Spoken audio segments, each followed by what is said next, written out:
ሄሎ ቤተሰብ ሰላም ብያለሁ። አዳዲስ መረጃዎች አሉ፣ ሰበር መረጃዎች፣ እነሱን ላጋራ ነው የመጣሁት። መረጃዎቹ ለብዙዎች እንዲደርስ ይህንን ኮፒ ሊንክ አድርጉ፣ ለብዙዎች አድርሱ።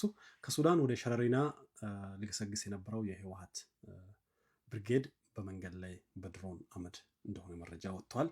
የአርሚ 70 አካል የሆነው ኮር 2 ወይም 702 ብሎ የሚጠሩት ነው። የዛ አንድ ሙሉ እግረኛ ብርጌድ ነው የተደመሰሰው። ሸረሪና ላይ በነበረው ውጊያ ለመሳተፍ ከሱዳን ብሉ ናይል ግዛት ጀንበል ሞያ ተብሎ ከሚጠራው አካባቢ ተነስቶ ሲጓዝ በነበረበት ወቅት ነው ሙሉ በሙሉ ከጥቅም ውጪ መሆኑ መረጃው የደረሰኝ።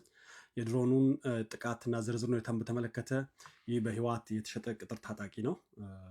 በተሳቢ መኪኖች ተጭኖ ከሰዓት ጉዞውን እንደጀመረ ልዩ ቦታው ሲንጃህ በሚባል ከተማ መግቢያ በር ላይ ነው በቅጽበት ባረፈበት አስደንጋጭ የድሮን ጥቃት ብሎ የተደመሰሰው። በዚህ መብረቃዊ የአየር ላይ እርምጃ ከ1311 በላይ የሚሆኑ የብርጌዱ አባላት ሙሉ በሙሉ በአንድ ጊዜ ተደምስሷል። የሚገርማችሁ ቆስሎ የተረፉትንም የአካባቢው ሰው እንደማገዝ መሳሪያቸውን እየቀማ እየወሰደ ነው ያለው፣ እንደማሳከም።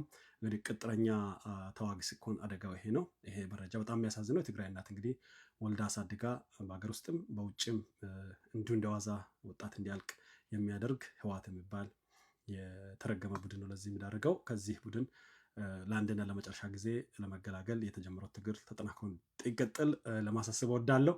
ሌሎች ተመሳሳይ መረጃዎች እንዲደርሷችሁ ፎሎ ማድረግ እንዳትረሱ። አመሰግናለሁ።